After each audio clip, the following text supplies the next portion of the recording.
시편 78편 56절에서 72절까지 말씀입니다. 함께 읽겠습니다.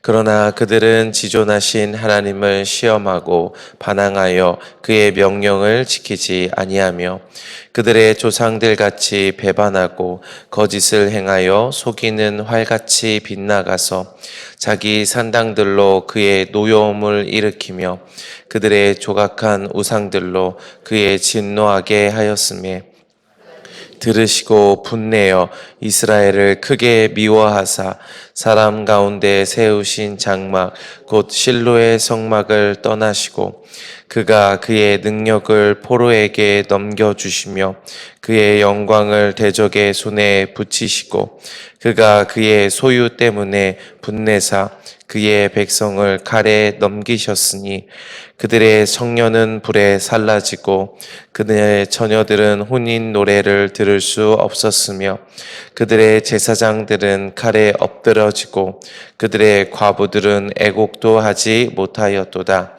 그때 주께서 잠에서 깨어난 것처럼 포도주를 마시고 고함치는 용사처럼 일어나사 그의 대적들을 쳐 물리쳐서 영원히 그들에게 욕되게 하셨도다. 장막을 버리시며 에브라임 지파를 택하지 아니하시고 오직 유다 지파와 그가 사랑하시는 시온산을 택하시며 그의 성소를 산의 높음같이 영원히 두신 땅같이 지으셨도다. 또 그의 종 다윗을 택하시되 양의 우리에서 취하시며 젖 양을 지키는 중에서 그를 이끌어내사 그의 백성인 야곱 그의 소유인 이스라엘을 기르게 하셨더니 이에 그가 그들의 자기의 마음의 완전함으로 기르고 그의 손의 능숙함으로 그들을 지도하였도다. 아멘. 우리가 함께 계속 시편 78편을 살펴보고 있습니다. 이제 어제 말씀에서 하나님께서 과연 이스라엘을 어떻게 구원하셨는지에 대하여 굉장히 디테일하게 말씀을 하셨습니다. 하나님께서 애굽에서부터 이스라엘을 이 놀라운 10가지 재앙, 10가지 기적으로 구원하여 내셨습니다. 뿐만 아니라 하나님의 구원은 거기서 멈춘 것이 아니죠. 광야에서도 하나님은 이 만나로 그들을 먹이시고 불기둥과 구름기둥으로 그들을 지키고 보호하셨습니다.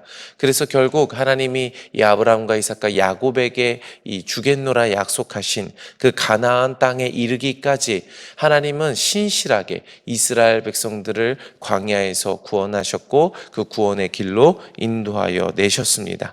그러나 우리가 어제 본문을 통하여 살펴본 바와 같이 하나님께서는 그렇게 포기하지 않고 이스라엘 백성을 구원하셨음에도 불구하고 이스라엘 백성은 그런 하나님의 구원을 잊어버리고 그 하나님의 구원을 등한시 여겼다라는 것입니다.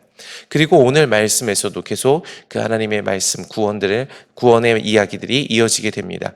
56절 말씀 보겠습니다.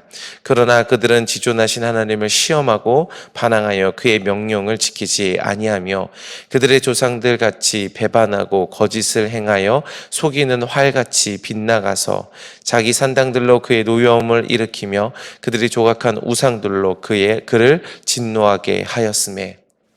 이제 애굽에서부터 이스라엘 백성을 구원내신 하나님께서 그들을 인도하여 광야를 지나 이제 가나안 땅에 들어가게 하셨습니다.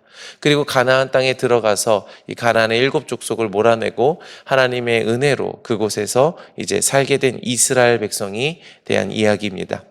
이제 이스라엘 백성이 하나님이 약속하신 가나안 땅에 들어가게 되었는데, 그런데 이제 그 약속하신 땅에 들어갔으면 그곳에서 하나님의 말씀에 순종하며 하나님의 뜻대로 하나님이 주신 축복들을 누리며 살면 되었을 것인데, 그들은 그렇게 하지 않고 오히려 그들의 조상들과 같이 하나님을 배반하고 거짓을 행하고 속이는 활같이 빗나갔다라고 말씀하고 계십니다.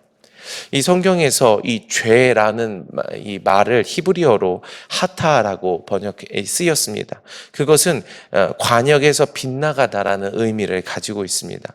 바로 이스라엘 백성들이 가나안 땅에 들어왔음에도 불구하고 하나님의 뜻에서 빗나가서 자기의 이 뜻에 좋을 대로 행하고 있다라고 이야기를 하고 있는 것입니다. 이것이 바로 죄의 본질인 것이죠. 바로 하나님의 의도에서 벗어나는 것입니다. 하나님의 마음에서 벗어나서 자기의 좋을 대로 행하는 것입니다. 그것이 바로 사사기에서 보여주는 자기의 소견에 옳은 대로 행하는 그것을 이야기하고 있는 것이죠. 로마서에서는 바로 이 죄의 본질에 대해서 그들의 마음에 하나님 두기를 싫어한 것이 죄의 본질이 되었고, 그곳에서부터 많은 죄들이 열매 맺게 되었다라고 말씀하고 계십니다. 바로 이스라엘 백성들이 가나안 땅에 들어갔음에도 불구하고 거기에서조차도 배반하고 거짓을 행하면서 입술로는 하나님을 공경하지만 그들의 중심은 하나님의 의도와 벗어나고 빗나가 있다라는 것을 말씀하고 계십니다. 그러면서 58절에 자기 산당들로 그의 노여움을 일으키며 그들이 조각한 우상들로 그를 진노하게 하였다라고 이야기하고 계십니다. 하나님은 분명히 이스라엘 백성들에게 성막을 주셨습니다. 그리고 그곳에서 하나님을 섬기도록 하셨습니다. 그리고 오로지 하나님만을 섬기며 다른 우상들을 만들지 말라고 하셨습니다. 왜 그렇습니까? 오로지 하나님만이 이스라엘 백성의 유일한 구원이 되기 때문에 그렇습니다.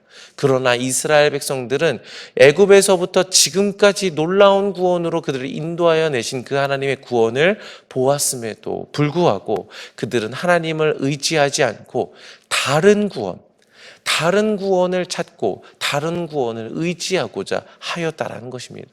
그것이 우상 숭배입니다. 사랑하는 성도 여러분, 우상 숭배의 핵심은요, 바로 하나님이 아닌 다른 구원을 추구하는 것이 우상 숭배의 핵심이라는 것입니다. 여러분, 돈이 마냥 우상이 아닙니다. 사람들이 우상이 아닙니다. 우상의 핵심은 하나님이 아닌 것으로 내가 구원받아 보겠다. 그래서 내가 돈으로 구원받아 보겠다라고 했을 때 돈이 우상이 되는 것이죠. 내가 인간관계로 구원받아 보겠다. 그것으로 궁극적인 행복을 추구해 보겠다. 내가 다른 것들로 궁극적인 행복을 추구해 보겠다라고 했을 때 그것이 좋은 것임에도 불구하고 자칫 우상이 될 수 있다라는 것입니다. 이스라엘 백성들은 지금 유일한 구원이신 하나님을 두고서 그 하나님으로부터 하나님을 향하지 않고 하나님의 의도를 향하지 않고 하나님으로부터 빗나가서 다른 구원을 향하고 있다는 것이죠. 이것이 죄의 본질이고 지금 이스라엘 백성들이 가나안에서 보여주는 완악함이라는 것입니다. 그러자 하나님께서 어떻게 하십니까? 59절입니다. 하나님이 들으시고 분내어 이스라엘을 크게 미워하사 사람 가운데 세우신 장막 곧 실로의 장막을 떠나시고, 이스라엘 백성들이 여호수아와 이제 함께 가나안에 들어와서 이 가나안을 정복하게 되었습니다. 그때 하나님의 장막을 실로에 두었습니다. 그리고 실로에서 이스라엘 백성들이 이 실로 하나님 앞에서 모여서 그곳에서 말씀을 듣고 하나님 앞에 나아가서 제사를 드리기도 하였습니다. 그러나 사사시대를 지나면서 앞서 이야기한 것처럼 이 사람들은 하나님의 말씀대로 행하기는커녕 자기의 소견에 오를 대로 움직이기 시작했습니다. 하나님의 말씀을 듣지 않은 것입니다. 그러자 어떻게 하였습니까? 하나님께서 실로의 장막을 떠나셨음을 말씀하고 계십니다. 그리고 실제로 이 블레셋과의 전쟁에서 언약궤를 빼앗기게 되었을 때 이 실로에서 하나님의 영광이 떠나였다라고 성경은 말씀하고 계십니다. 그래서 이스라엘 백성들이 그렇게 하나님의 말씀을 듣지 않고 죄악의 길로 행하게 되었을 때 하나님의 구원의 통로로 주신 그 성막이 이스라엘 백성들을 떠나게 된 것입니다. 61절 말씀 보겠습니다. 그가 그의 능력을 포로에게 넘겨주시며 그의 영광을 대적의 손에 붙이시고 그가 그의 소유 때문에 분내사 그의 백성을 칼에 넘기셨으니. 여러분, 너무 안타까운 일이 아닐 수 없습니다. 하나님께서 하나님의 전적인 은혜로 이스라엘 백성을 애굽에서부터 선택하셨고 하나님의 강한 팔로 이스라엘 백성을 애굽에서 이끌어내셔서 우리가 어제 살펴본 바와 같이 가나안 땅까지 이르게 하셨고 또 가나안 땅에서도 그들을 축복하셔서 실로의 하나님의 성막에서 말씀으로 가르치시고 그들을 인도하셨음에도 불구하고 그들은 하나님의 말씀에서 벗어나서 자기의 소견에 오를 대로만 행하게 된 것입니다. 그러자 어떤 일이 일어납니까? 이스라엘 백성들을 대적의 손에 붙이셨다라는 것입니다. 여러분, 이전에는요, 하나님께서 이스라엘 백성을 위하셔서 대적을 물리쳐 주셨습니다. 이스라엘 백성을 위하여 가나안 7족속을 몰아내 주셨습니다. 그러나 이제 안타깝게 된 상황이 벌어진 것은 그것이 뒤집어진 것입니다. 결국 하나님은 하나님의 소유가 된 이스라엘 백성을 이방의 칼에 넘기셨습니다. 그러자 어떤 일이 일어납니까? 63절입니다. 그들의 청년은 불에 살라지고 그들의 처녀들은 혼인 노래를 들을 수 없었으며 그들의 제사장들은 칼에 엎드러지고 그들의 과부들은 애곡도 하지 못하였도다. 너무 암담한 상황이 이스라엘 백성에 벌어지게 된 것입니다. 실제로도 이스라엘에겐 수많은 전쟁이 끊이지 않게 되었습니다. 그래서 청년은 불에 살라지고 처녀들은 혼인 노래를 들을 수 없게 되었고 그들의 제사장들은 칼에 엎드러지게 되었습니다. 그런데 저는 이 63절, 64절 말씀을 보면서 이런 해석을 하게 되었습니다. 바로 이스라엘 백성 안에 있는 이 모든 관계가 단절되게 되었다라는 것입니다.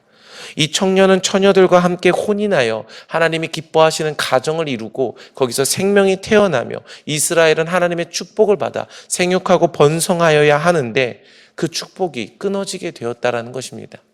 이스라엘 백성들은 제사장들을 통하여 하나님 앞에 나아가고 회개하며 하나님 앞에 더욱 가까이 나아가 말씀을 듣고 배워야 하는데 그 제사장들이 칼에 엎드러졌다는 것입니다.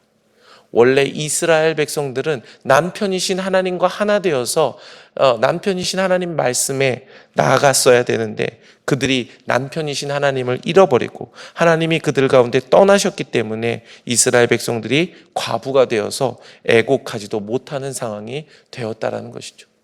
여러분, 이스라엘 백성들이 죄 가운데 나아갈 때 결국 궁극적으로 그들이 처하게 되는 이 징벌, 이 심판은 무엇입니까? 모든 관계가 끊어지게 되는 것입니다. 사랑하는 사람과의 관계도 단절되게 되어지고 특별히 하나님과의 관계가 끊어지게 되는 것이죠. 사랑하는 성도 여러분, 오늘 우리는 이 말씀을 보면서 우리 자신을 한번 깊이 돌아보았으면 좋겠습니다. 오늘 저와 여러분들 가운데서는 하나님은 어떻게 역사하고 계십니까? 혹 우리의 중심 가운데 이와 같은 심판이 있지 않습니까? 우리 가운데 우리의 삶에서 우리 가족들과 우리 사랑하는 사람들과의 관계가 끊어지고 더욱 중요한 것은 하나님과의 관계가 멀어지고 있지는 않습니까? 만약 그렇다면 그것은 오늘 저와 여러분을 부르시는 하나님의 신호인 것을 기억하셨으면 좋겠습니다. 이 심판을 통해서 하나님은 이스라엘을 멸하려고 하시는 것이 아니라 뒤에도 살펴보겠지만 그들을 다시 하나님께로 돌이키고자 하시기 원하신다라는 사실입니다. 오늘 저와 여러분의 중심과 우리의 상황들을 돌아보시고 만약 우리가 하나님과 멀어져 있다면 다시 하나님께로 돌아가시는 저와 여러분 되시기를 축복합니다. 65절입니다. 그때에 주께서 잠에서 깨어난 것처럼 포도주를 마시고 고함치는 용사처럼 일어나사 그의 대적들을 쳐 물리쳐서 영원히 그들에게 욕되게 하셨도다. 또 요셉의 장막을 버리시며 에브라임 지파를 택하지 아니하시고. 여러분, 누가 하나님의 원수가 되었습니까? 무엇이 하나님의 원수가 되었습니까? 이전에는 이 이스라엘을 대적하는 가나안의 7족속이 그들의 구원의 길을 가로막는 모든 이방 나라들이 하나님의 원수였고 하나님의 대적이 되었었습니다. 그러나 이제 이스라엘이 하나님의 말씀에서 벗어나서 하나님의 의도를 빗나가게 되었을 때 그들이 하나님의 구원을 의지하지 않고 다른 우상을 의지하게 되었을 때 안타깝게도 이스라엘이 하나님의 원수가 되었고 이스라엘이 하나님의 대적이 되었다라는 사실입니다. 오늘 우리는 이 말씀을 보면서 두렵고 떨리지 않을 수가 없는 것입니다. 하나님은 이스라엘 백성을 너무 사랑하셨습니다. 그것을 부인할 수가 없습니다. 전적인 은혜로 택하여 구원하여 주셨고 강한 팔로 그들을 지키시며 마침내 약속하신 가나안 땅에 이르도록 하여 주신 것이 하나님이십니다. 그러나 이제 하나님이 그 이스라엘과 대적하게 되었다라는 사실입니다. 너무나 마음 아픈 일이 아닐 수 없습니다. 그렇기에 여러분, 우리는 더욱 두렵고 떨림으로 이 말씀 앞에 서야 할 줄 믿습니다. 하나님은 오늘 저와 여러분을 전적인 은혜로 우리가 무엇을 잘하지 않았음에도 불구하고 사랑하여 우리를 선택하여 내셨습니다. 그리고 우리를 강한 팔로 지금까지도 보호하시고 인도하시고 그 구원의 완전한 길로 이끌고 계신 줄 믿으시기를 바랍니다. 그러나 오늘 우리의 마음이 하나님의 의도하심에서 빗나가게 되었을 때, 우리의 마음이 하나님의 구원이 아니라 다른 것들이 나의 구원입니다, 사람이 나의 구원입니다, 돈이 나의 구원입니다라고 우상을 섬기게 되었을 때 자칫 오늘 우리가 하나님의 원수가 되고 하나님의 대적이 될 수 있다라는 사실입니다. 그렇기 때문에 사랑하는 성도 여러분, 오늘 저와 여러분의 중심을 면밀히 돌아보셔서 주님께로 더욱 가까이 돌이키시는 저와 여러분 되시기를 축복합니다. 68절 말씀 보겠습니다. 오직 유다 지파와 그가 사랑하시는 시온산을 택하시며 그의 성소를 산의 높음같이 영원히 두신 땅같이 지으셨도다. 또 그의 종 다윗을 택하시되 양의 우리에서 취하시며 전양을 지키는 중에서 그를 이끌어내사 그의 백성인 야곱 그의 소유인 이스라엘을 기르게 하셨더니. 이 67절에 보면 하나님께서 요셉의 장막을 버리시며 에브라임 지파를 택하지 아니하셨다라고 말씀하고 계십니다. 이 말씀은 우리가 60절에 본 이 사람 가운데 세우신 장막 곧 실로의 장막을 하나님이 떠나셨다라는 말씀과 연결되어집니다. 바로 이 실로가 에브라임 지파에 속하여진 영역이죠. 그 실로 에브라임 지파에 이 하나님의 장막이 있었어요. 그리고 그곳에서 이스라엘 백성이 모였고 이제 하나님 앞에 설 수 있었던 곳입니다. 그곳에서 이 실로의 장막에서 하나님 앞에 나아갔습니다. 그런데 그 실로의 장막이 실패하였다라는 것입니다. 그곳에서 하나님 앞에 나아가고 제사를 드려지고 하나님과 이스라엘 백성들 사이에 통로가 되었어야 하는데 그 실로의 장막이 실패하였던 것이죠. 그렇기 때문에 하나님께서 지금 이 67절에서 에브라임 지파를 택하지 아니하셨다라는 말씀을 하고 계시는 것입니다. 그런데 중요한 것은 하나님의 구원이 거기서 멈추지 않았다라는 것입니다. 이스라엘 백성이 끊임없이 하나님을 반역하고 그들이 우상을 의지하고 다른 것들을 하나님을 빗나가고 있음에도 불구하고 하나님은 그들을 포기하지 않으시고 오직 유다 지파와 그가 사랑하시는 시온산을 다시 택하셨다라는 것이죠. 그리고 그 성소를 산의 높음같이 영원히 두신 땅같이 지으셨다라는 것입니다. 그리고 또 그의 종 다윗을 택하시고 양의 우리에서 취하시고 전양을 지키는 중에서 그를 이끌어내사 그의 백성인 야곱 그의 소유인 이스라엘을 기르게 하셨다라는 것이죠. 하나님께서 다윗을 택하셨습니다. 그리고 예루살렘을 세우셨습니다. 그리고 그곳에 하나님의 장막을 두셨고 이제 다윗의 마음에 소원을 두셔서 하나님의 성전을 지을 생각을 그에게 주셨습니다. 그리고 이제 모든 준비를 하도록 하신 것이죠.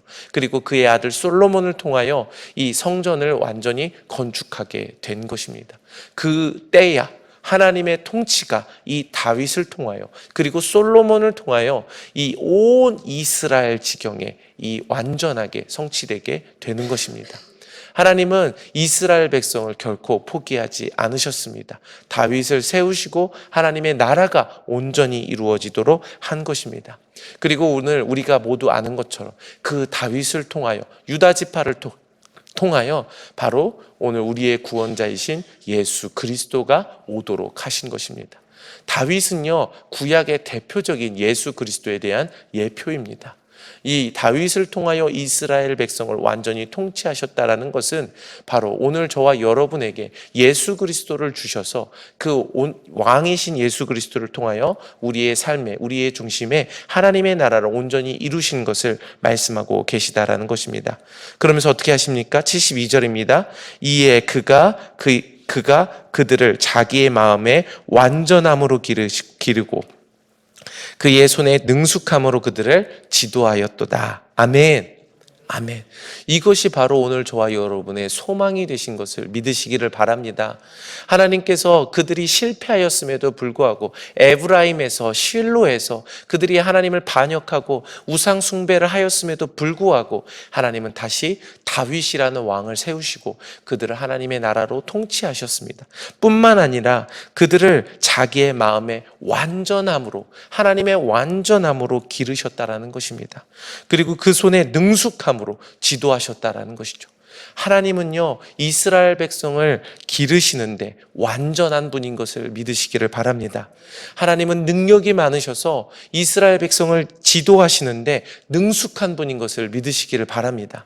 그리고 또한 오늘 예수 그리스도를 통하여 성령 하나님을 통하여 오늘 저와 여러분을 완전함으로 기르시고 그리고 능숙함으로 지도하시는 분인 것을 믿으시기를 축복합니다.